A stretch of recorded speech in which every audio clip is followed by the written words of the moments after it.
Audiobook, As 48 Leis do Poder. De Robert Greene e Joe Stiglitz. Prefácio.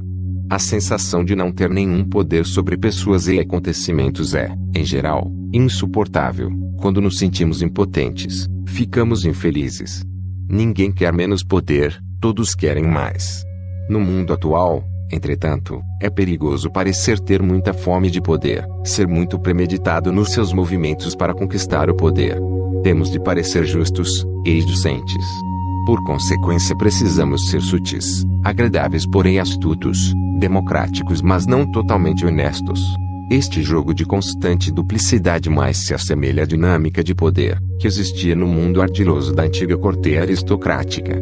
Em toda a história, sempre houve uma corte formada em torno de uma pessoa no poder: rei, rainha, imperador, líder. Os cortesãos que compunham esta corte ficavam numa posição muito delicada, tinham de servir aos seus senhores, mas, se a bajulação fosse muito óbvia, os outros cortesãos notariam e agiriam contra eles. As tentativas de agradar ao senhor, portanto, tinham de ser sutis.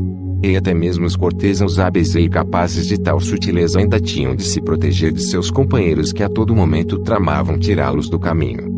Enquanto isso, supunha-se que a corte representasse o auge da civilização e do refinamento. Desaprovavam suas atitudes violentas ou declaradas de poder. Os cortesãos trabalhavam em silêncio e sigilosamente contra aquele entre eles que usasse a força.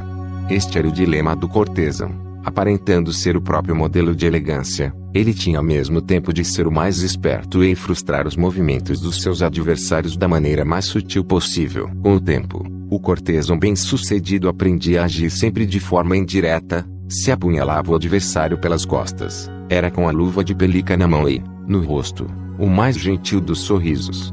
Em vez de coagir ou trair explicitamente, o cortesão perfeito conseguiu o que queria seduzindo, usando o charme, a fraude e as estratégias sutis, sempre planejando várias ações com antecedência. A vida na corte era um jogo interminável que exigia vigilância constante e pensamento tático. Era uma guerra civilizada. Hoje enfrentamos um paradoxo peculiarmente semelhante ao do cortesão. Tudo deve parecer civilizado, decente, democrático e justo. Mas se obedecemos com muita rigidez a essas regras, se as tomamos de uma forma por demais literal, somos esmagados pelos que estão ao nosso redor e que não são assim tão tolos. Como escreveu o grande cortesão e diplomata renascentista, Nicolau Maquiavel, o homem que tenta ser bom o tempo todo está fadado à ruína entre os inúmeros outros que não são bons. A corte se imaginava o pináculo do refinamento, mas sob a superfície cintilante fervilhava um caldeirão de emoções escusas: ganância, inveja, luxúria, ódio. Nosso mundo, hoje, igualmente se imagina o pináculo da justiça, mas as mesmas feias emoções continuam fervendo dentro de nós, como sempre. O jogo é o mesmo. Por fora, você deve aparentar que é uma pessoa de escrúpulos, mas, por dentro, a não ser que você seja um tolo, vai aprender logo a fazer o que Napoleão aconselhava: calçar a sua mão de ferro com uma luva de veludo. Se, como cortês um dia dos tempos, você for capaz de dominar a arte da dissimulação, aprendendo a seduzir, encantar, enganar e sutilmente passar a perna nos seus adversários, você alcançará os píncaros do poder. Vai conseguir dobrar as pessoas sem que elas percebam o que você está fazendo. E se elas não percebem o que você está fazendo, também não ficarão ressentidas nem lhe oferecerão resistência. Para algumas pessoas, a ideia de participar conscientemente de jogos de poder, não importa se de forma indireta ou não, parece maldade, pouco social, uma relíquia do passado. Elas acreditam que podem optar por ficar fora do jogo, comportando-se como se não tivessem nada a ver com o poder. É preciso cuidado com pessoas assim, pois embora exteriorizem essas opiniões, com frequência são as maiores especialistas no jogo do poder. Utilizam estratégias que disfarçam com habilidade a natureza manipuladora. Tais tipos, por exemplo, costumam exibir a sua fraqueza e falta de poder como uma espécie de virtude moral. Mas a verdadeira impotência, sem que haja um motivo de interesse pessoal, não divulga a sua própria fraqueza para conquistar respeito ou simpatia.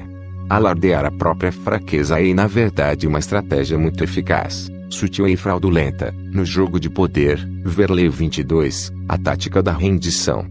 Outra estratégia daquele que se diz fora do jogo é de exigir igualdade em todas as áreas da vida. Todos têm de ser tratados igualmente, seja qual for o seu status ou força.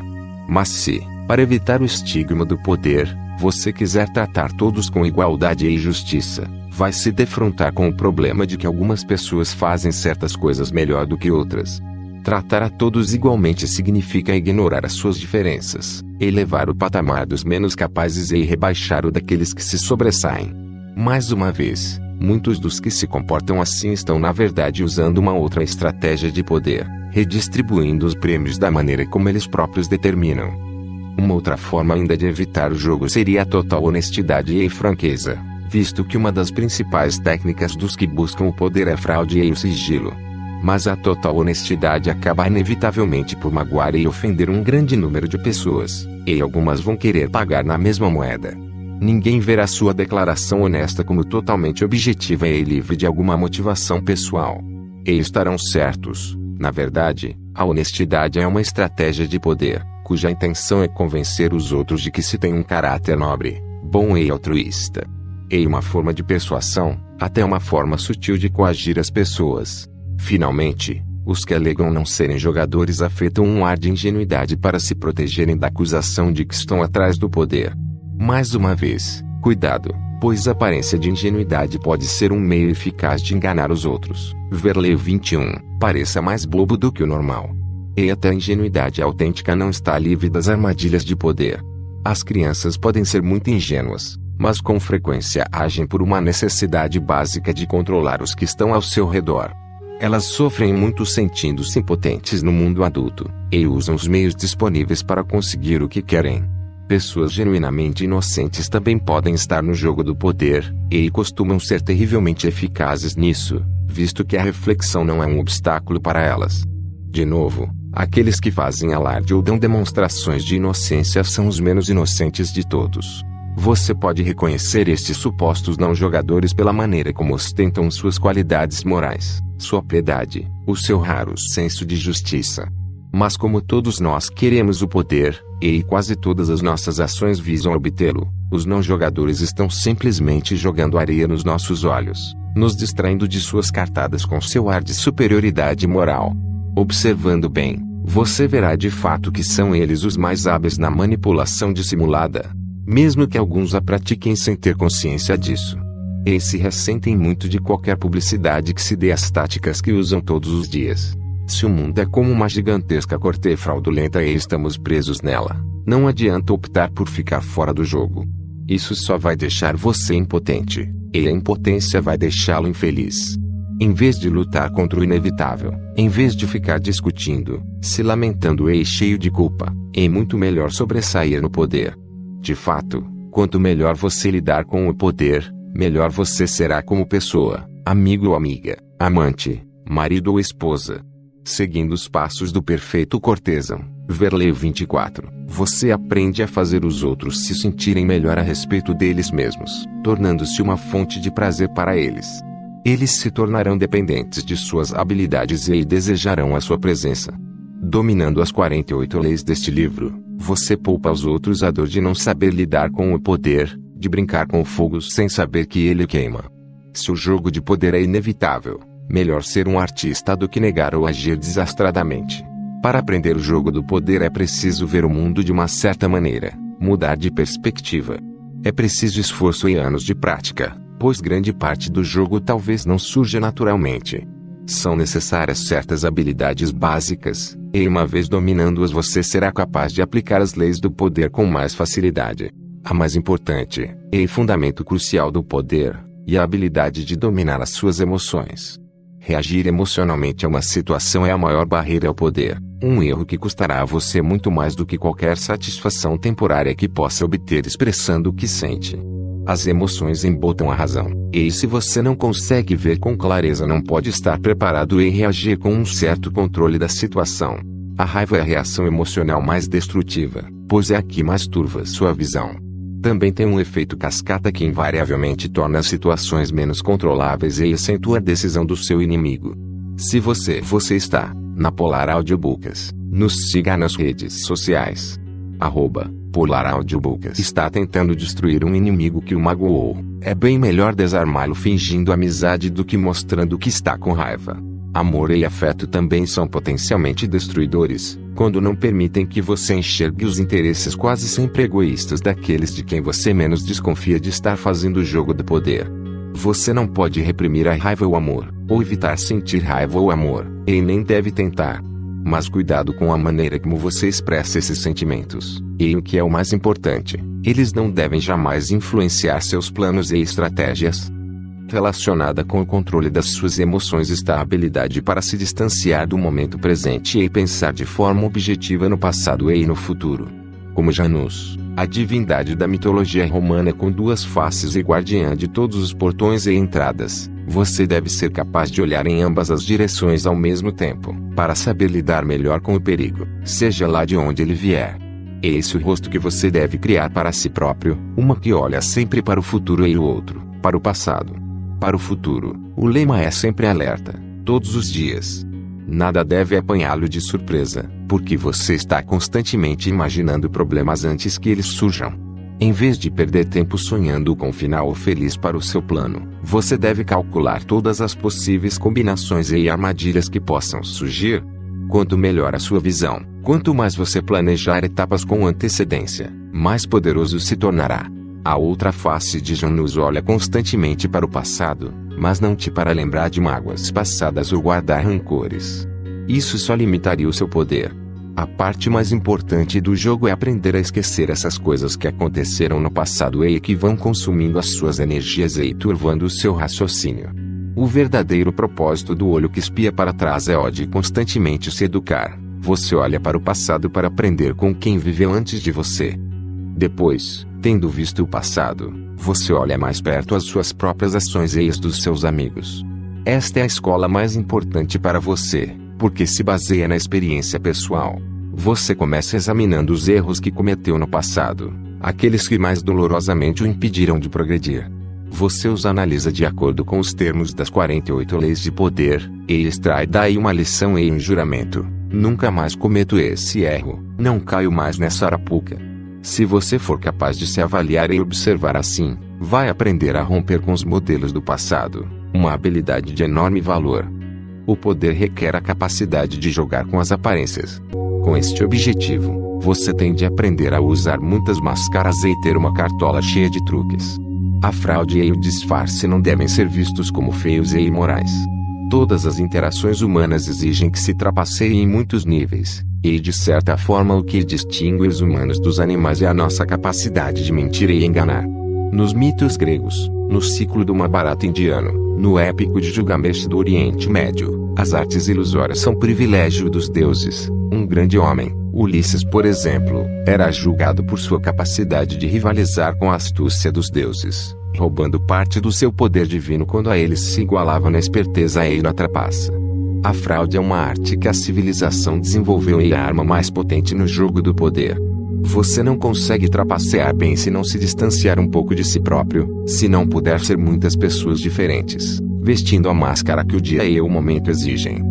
Com essa abordagem flexível a todas as aparências, inclusive a sua, você perde muito do peso interno que mantém as pessoas presas ao chão. Faça com que seu rosto seja tão maleável quanto o de um ator. Trabalhe para esconder dos outros as suas intenções. Pratique atrair as pessoas para armadilhas.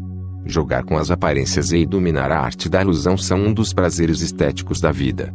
São também os componentes-chave para conquistar o poder.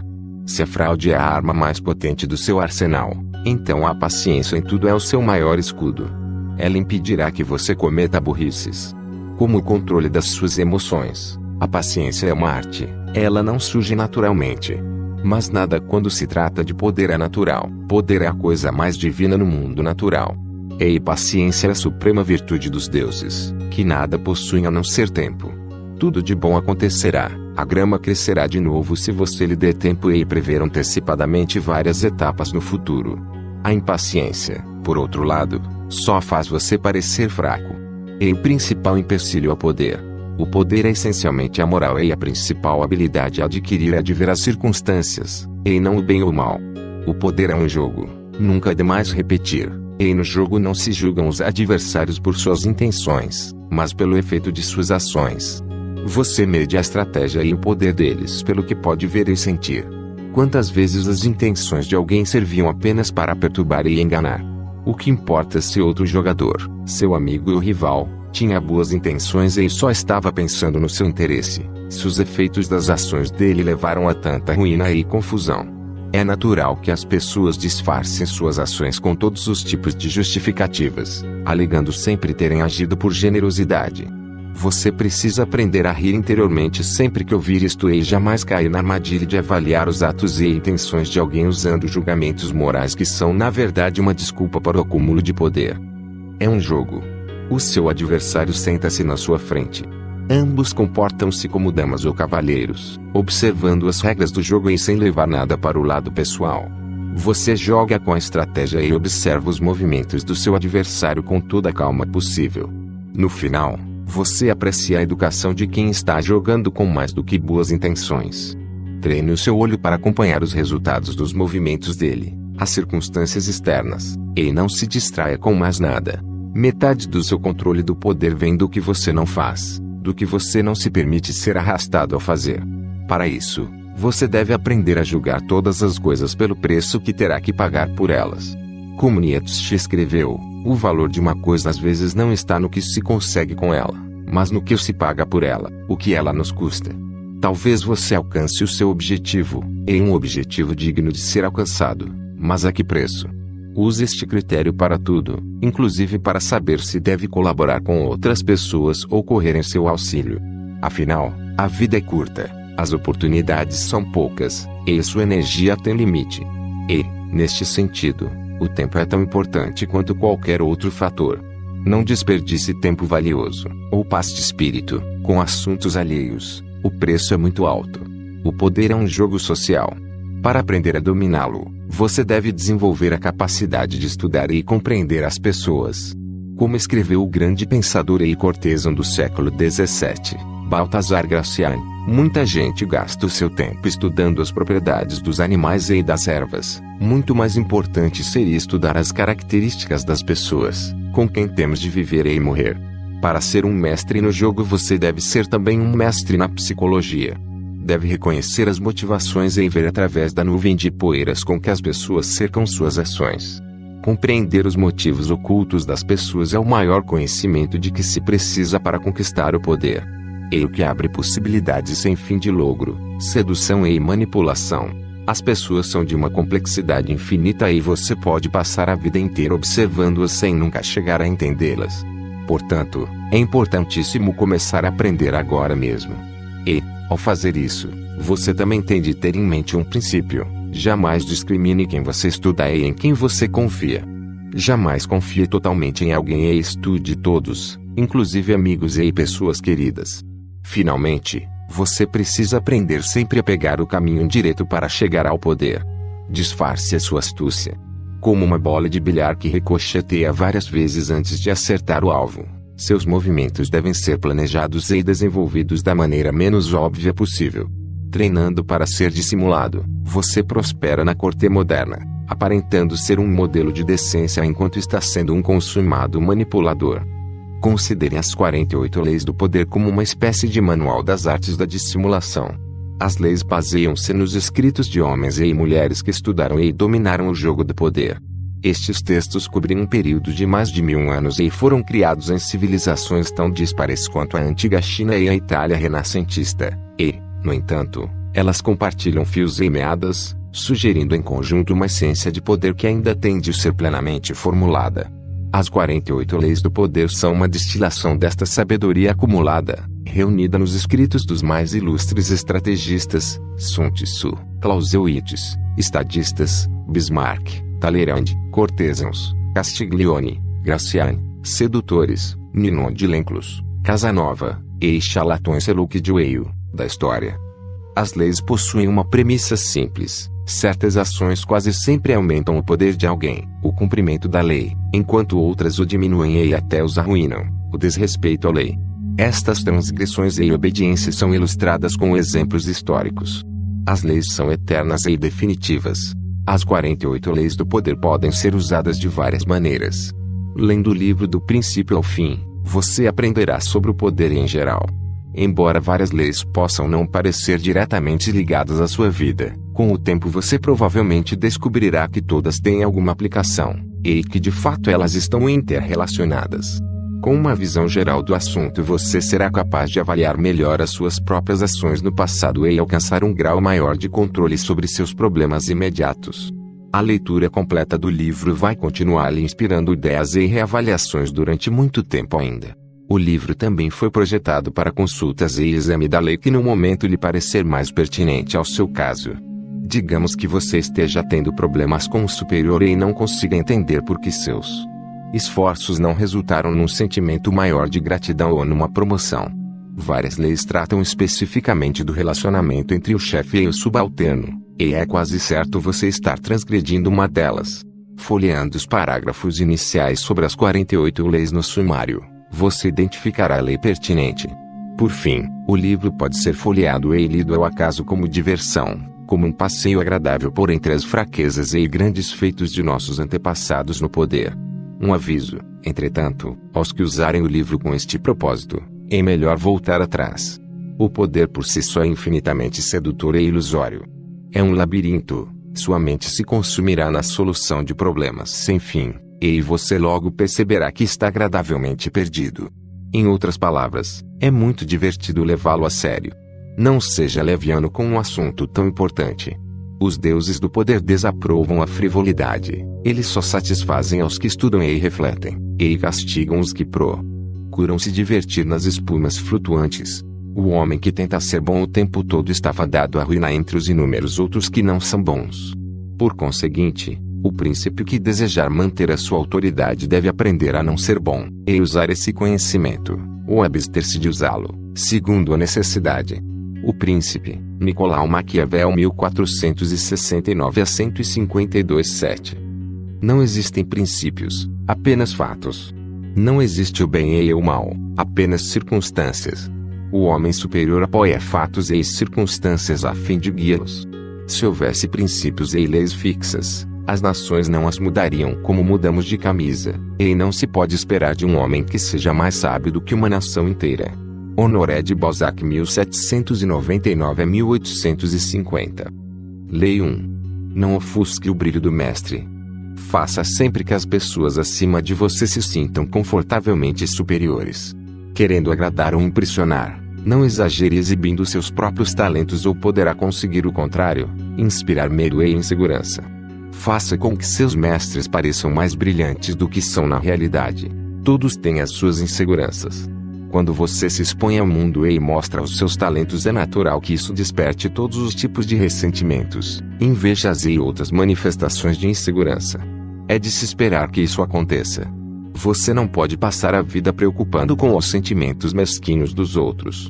Mas com quem está acima de você, é preciso adotar outra abordagem. Quando se trata de poder, brilhar mais do que mestre talvez seja o maior erro. Quem conquista um alto status na vida é como os reis e as rainhas. Quer se sentir seguro na sua posição e superior aos que os cercam em inteligência, perspicácia e charme.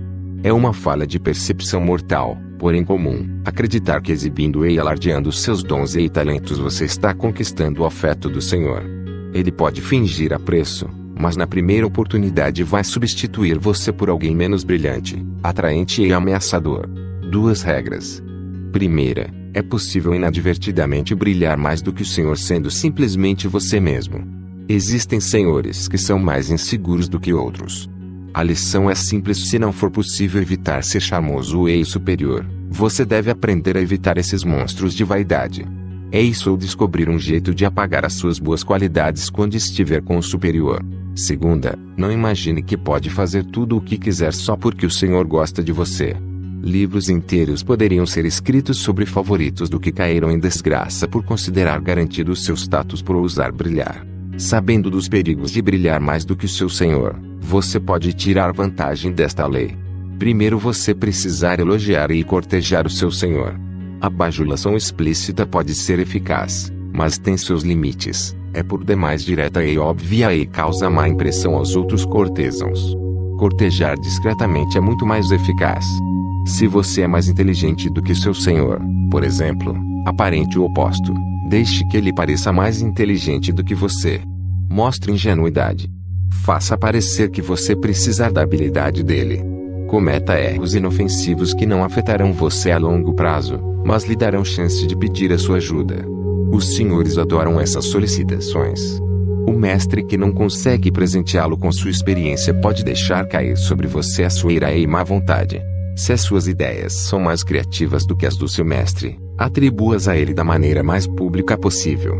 Deixe claro que seu conselho está simplesmente repetindo um conselho dele. Se você for mais esperto do que o seu mestre, tudo bem em representar o papel de bobo da corte, mas não o faça parecer frio e mal-humorado em comparação. Apague um pouco seu senso de humor se necessário e descubra como fazer parecer que é ele que está divertindo e alegrando os outros. O inverso. Você não pode ficar se preocupando em não aborrecer todas as pessoas que cruzam o seu caminho, mas deve ser seletivamente cruel. Se o seu superior é uma estrela cadente, não há perigo nenhum brilhar mais do que ele. Não tenha misericórdia, seu senhor não teve escrúpulos na sua ascensão a sangue frio até o topo. Calcule a força dele.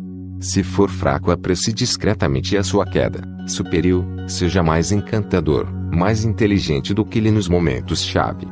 Se ele for muito mais fraco e estiver prestes a cair, deixe a natureza a seguir o seu curso. Não arrisque brilhar mais do que um superior frágil. Pode parecer crueldade ou despeito. Mas se o seu senhor está firme na sua posição e você sabe que é mais capaz do que ele, tenha paciência e espere o momento mais propício. Você está na Polar Audiobooks. Nos siga nas redes sociais. @Polar Audiobooks. O curso natural das coisas é o poder acabar enfraquecendo. O seu senhor cairá um dia e, se jogar direito, você vai sobreviver, e um dia brilhar mais do que ele. Evite brilhar mais do que o seu senhor. Toda superioridade é odiosa, mas a superioridade de um súdito com relação ao seu príncipe não só é estúpida como fatal. Baltazar Gracian. Lei 2. Não confie demais nos amigos. Aprenda a usar os inimigos. Cautela com os amigos, eles o trairão mais rapidamente, pois são com mais facilidade levados à inveja. Eles também se tornam mimandos e tirânicos. Mas contrate um ex-inimigo e ele lhe será mais fiel do que um amigo, porque tem mais a provar. De fato, você tem mais o que temer por parte dos amigos do que dos inimigos. Se você não tem inimigos, descubra um jeito de tê-los. Ninguém acredita que um amigo possa trair. Amigos são como os dentes e a mandíbula de um animal perigoso. Se você não toma cuidado, eles acabam mastigando você. É natural querer empregar os amigos quando você mesmo está passando por dificuldades. O mundo é árido e os amigos o suaviza. Além do mais, você os conhece. Por que depender de um estranho quando se tem um amigo à mão? O problema é que nem sempre se conhece os amigos tão bem quanto se imagina. Eles costumam concordar para evitar discussões, disfarçam suas qualidades desagradáveis para não se ofenderem mutuamente. Acham graça demais nas piadas uns dos outros. Visto que a honestidade raramente reforça a amizade. Você talvez jamais saiba o que um amigo realmente sente. Eles dirão que gostam de poesia, adoram a música, enjevam seu bom gosto para se vestir, talvez estejam sendo sinceros, com frequência não estão. Quando você decide contratar um amigo, aos poucos vai descobrindo as qualidades que ele, ou ela, estava escondendo. Curiosamente, é o seu ato de bondade que desequilibra tudo. As pessoas querem sentir que merecem a sorte que estão tendo. O recibo por um favor pode ser opressivo. Significa que você foi escolhido porque é um amigo, não necessariamente porque merece. Existe quase um ato de condescendência no ato de contratar os amigos que no íntimo os aflige. O dano vai surgindo lentamente, um pouco mais de honestidade, lampejos de inveja e ressentimento aqui e ali. Antes que você perceba, a amizade se foi. Quanto mais favores e presentes você distribuir para reavivar a amizade, menos gratidão receberá em troco. A ingratidão tem uma longa e profunda história. Ela tem demonstrado seus poderes há tantos séculos que é realmente interessante que as pessoas continuem subestimando-os. Melhor prestar atenção. Se você nunca espera a gratidão de um amigo, vai ter uma agradável surpresa quando eles se mostrarem agradecidos. O problema de usar ou contratar amigos é que isso inevitavelmente limitará o seu poder. É raro o amigo ser a pessoa mais capaz de ajudar você, e, afinal, capacidade e competência são muito mais importantes do que sentimentos de amizade. Todas as situações de trabalho exigem uma certa distância entre as pessoas. Você está tentando trabalhar, não fazer amigos. A amizade, real ou falsa, só obscurece esse fato. A chave do poder, portanto, é a capacidade de julgar quem é o mais capaz de favorecer os seus interesses em todas as situações. Guarde os amigos para a amizade, mas para o trabalho prefira os capazes e competentes. Seus inimigos, por outro lado, são uma mina de ouro escondida que você deve aprender a explorar. Como disse Lincoln, você destrói um inimigo quando faz dele um amigo. Sem inimigos à nossa volta, ficaríamos preguiçosos. Um inimigo nos calcanhares aguça nossa percepção, nos mantém concentrados e alertas. Às vezes, então, é melhor usar os inimigos como inimigos mesmo, em vez de transformá-los em amigos ou aliados. Um inimigo nitidamente definido é um argumento muito mais forte a seu favor do que todas as palavras que você conseguir usar. Jamais deixe que a presença de inimigos o perturbe ou aflija. Você está muito melhor com um ou dois adversários declarados do que quando não sabe quem é o seu verdadeiro inimigo. O homem de poder aceita o conflito, usando o inimigo para melhorar a sua reputação como um lutador seguro, em quem se pode confiar em épocas incertas. O inverso. Embora em geral seja melhor não misturar trabalho com amizade, há momentos em que um amigo pode ser mais eficaz do que um inimigo. Um homem de poder, por exemplo, frequentemente precisa fazer um trabalho sujo, mas, para salvar as aparências, é melhor deixar que outros façam isso por ele. Os amigos são os melhores, visto estarem dispostos a se arriscar pelo afeto que sentem por ele. Além disso, se os seus planos gorarem por algum motivo, o amigo é um bode expiatório muito conveniente. Esta queda do favorito era um truque usado com frequência por reis e soberanos. Eles deixavam que o seu melhor amigo na corte assumisse a responsabilidade por um erro, visto que o público não acreditaria que eles deliberadamente sacrificassem um amigo com esse propósito.